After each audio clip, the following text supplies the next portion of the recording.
Hello et bienvenue dans ce nouveau podcast. Je suis contente de vous retrouver aujourd'hui pour vous partager un sujet qui revient beaucoup ces derniers temps. Notamment là, je viens de terminer une séance avec une personne que j'accompagne et hier soir aussi, j'ai eu une autre séance avec une autre personne que j'accompagne et c'est vraiment le sujet qui revient encore et encore. C'est le fait d'oser manger. En fait, il y a un trait commun de toutes les personnes que j'accompagne et qui me contactent, enfin en tout cas une grande majorité, et très souvent en plus ça se voit encore plus chez les mères de famille, c'est justement ces personnes qui sont à table avec leur famille et qui ne s'autorisent pas à manger. Donc en fait, elles voient les autres manger tout ce qu'ils veulent, enfin manger normalement, on va dire, un vrai repas, mais elles se mettent à table et elles sont là avec leur salade. C'est vraiment le cliché typique de la maman à table avec sa salade, alors que toute la famille est en train de manger. Or, ce que ça vient soulever très souvent, c'est beaucoup de frustration, beaucoup de colère, beaucoup d'injustice. Parce que ça aussi, c'est quelque chose que je retrouve, mais chez une telle majorité, ça me dépasse. Je pense que plus de 80% des personnes que j'ai accompagnées jusqu'à maintenant ont eu ce même problème. Très souvent, enfants, les médecins ont dit qu'elles étaient en surpoids. Donc à partir de là, les parents commencent à les restreindre de manger. Donc à partir de là, ils commencent à se dire je suis pas assez bien, moi je peux pas manger ce que j'ai envie.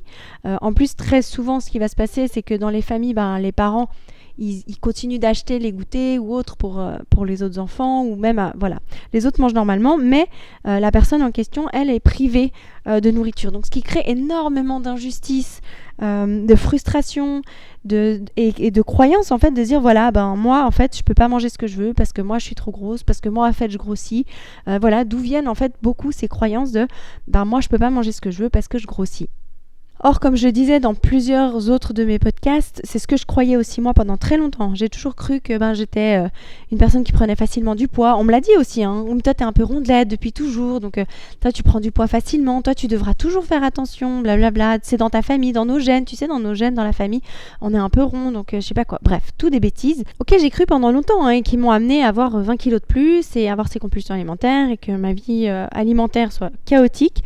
Mais du coup, jusqu'à ce que je fasse un tel travail profond sur moi que je comprenne qu'en fait, c'était pas vrai et qu'en fait, je pouvais reprogrammer l'histoire que je m'étais racontée.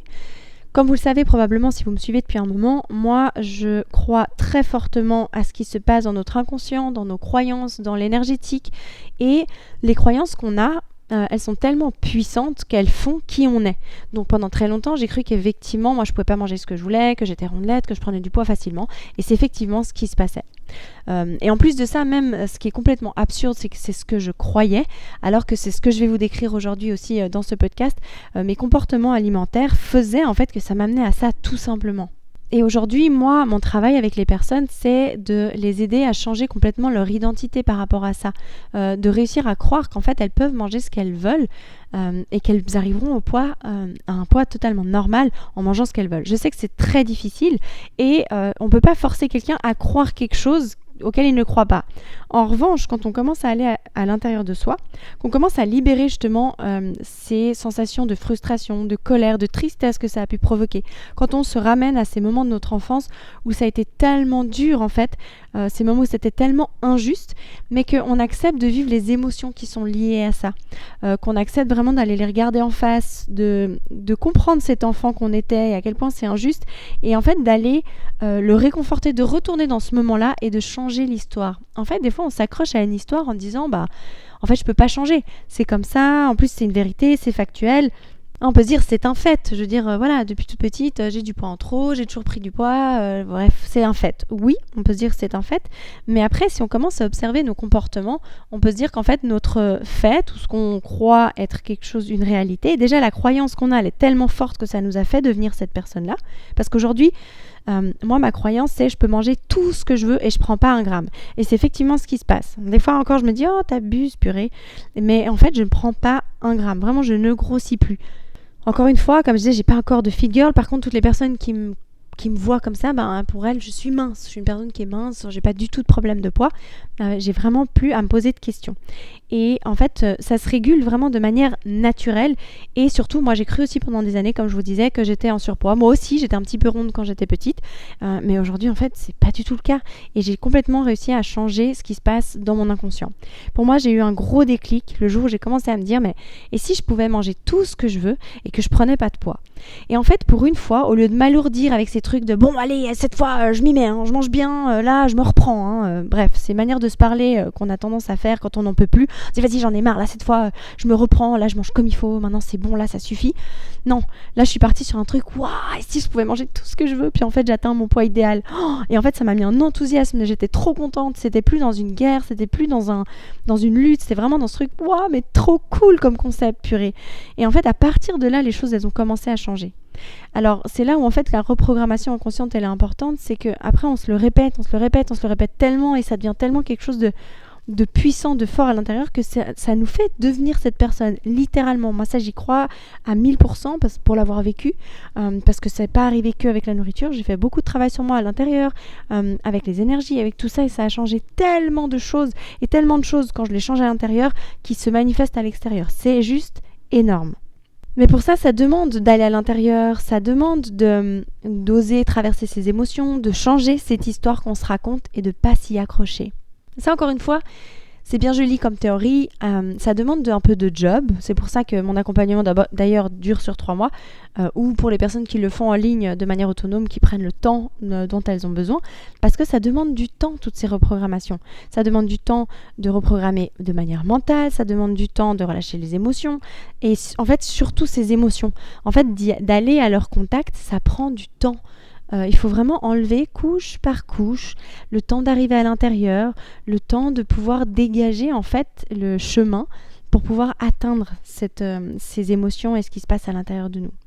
Et c'est une fois qu'on a déposé ces armures, ces protections et qu'on commence à atteindre cette partie à l'intérieur de nous qu'on peut commencer à changer beaucoup de choses, beaucoup de croyances, de changer notre histoire, de changer les histoires qu'on se raconte, même si on peut se dire que ça fait des années que c'est comme ça.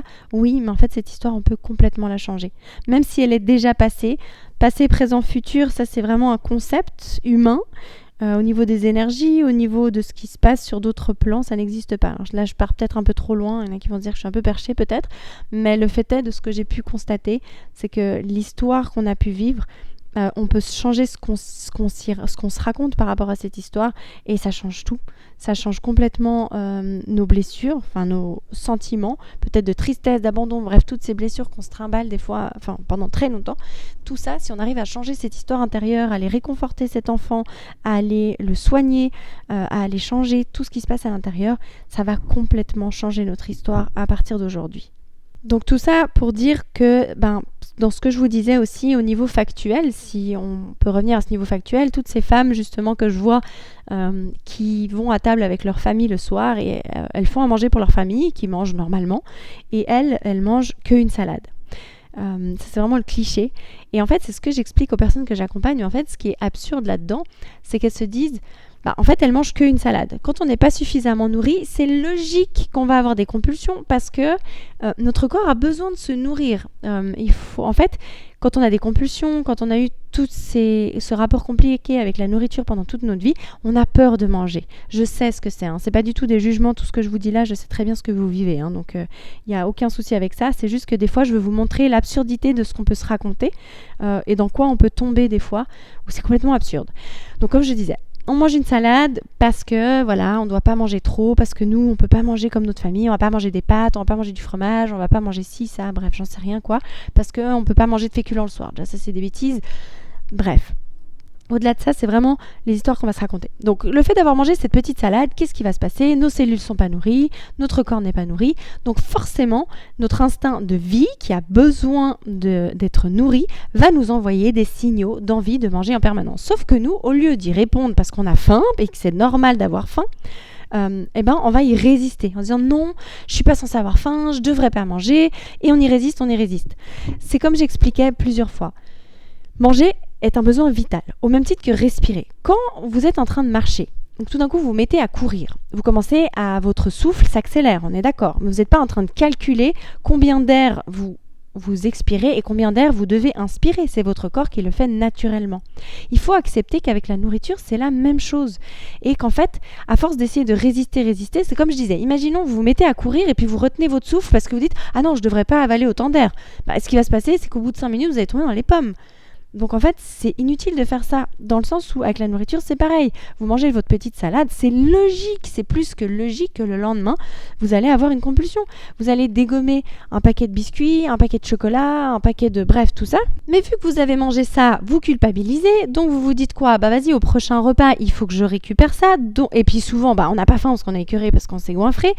Ok, au prochain repas, je ne mange pas. Ok, de nouveau un repas, vous êtes assis à table avec votre famille, vous ne mangez pas, vous les regardez manger. Qu'est-ce qui se passe ensuite ? Vous n'avez de nouveau pas mangé au repas. Arrive à un moment donné, vous avez digéré votre compulsion de biscuits et vous avez refaim. Mais c'est de nouveau, c'est pas l'heure du repas. Donc vous vous empêchez de manger un repas, mais qu'est-ce que vous faites ?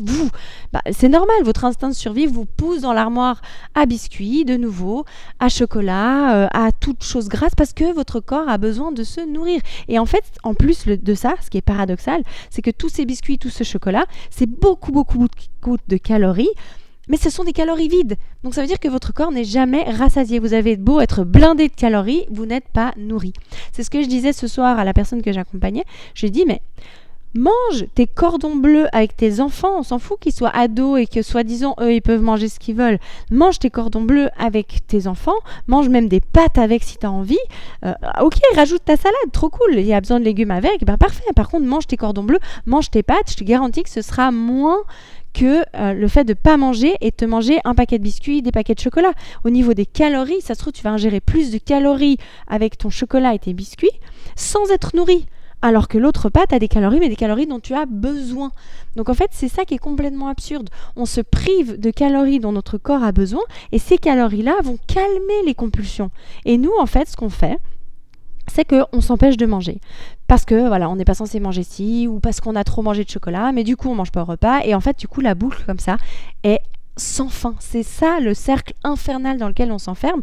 C'est qu'en fait, il faudrait oser une bonne fois pour toutes, même après une compulsion, oser manger.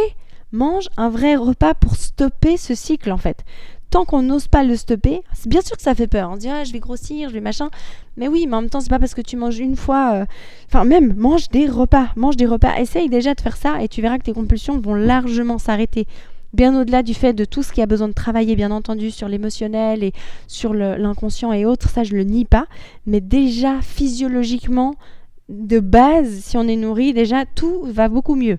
Donc déjà, sortez de ce cycle. Je le vois trop souvent. Cette maman qui est à table avec ses enfants, qui mange sa salade alors que tout le monde se nourrit. Et en fait, finalement, le pire là-dedans, c'est qu'au niveau émotionnel, au niveau inconscient, au niveau de tout ce qui se joue dans notre inconscient, en fait, on répète cette punition, cette injustice que notre enfant a vécue déjà enfant.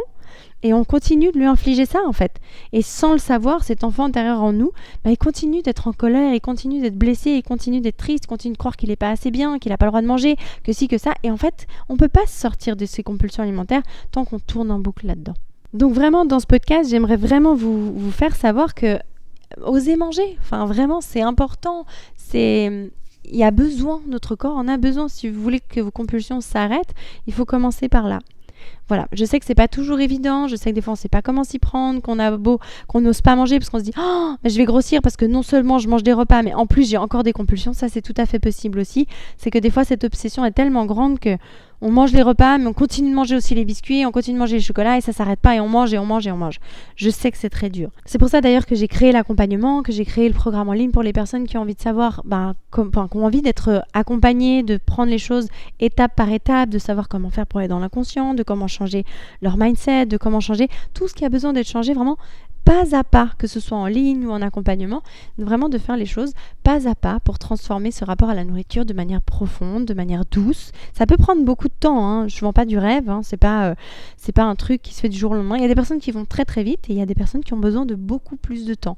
On a chacune notre histoire, moi ça m'a pris des années et des années, on est vraiment toutes différentes, mais pour moi je trouve que ça vaut vraiment le coup de s'accrocher et de tenir le coup jusqu'à ce que ce soit guéri. Parce qu'on apprend beaucoup de choses sur soi et ça nous libère de vraiment beaucoup de choses profondes.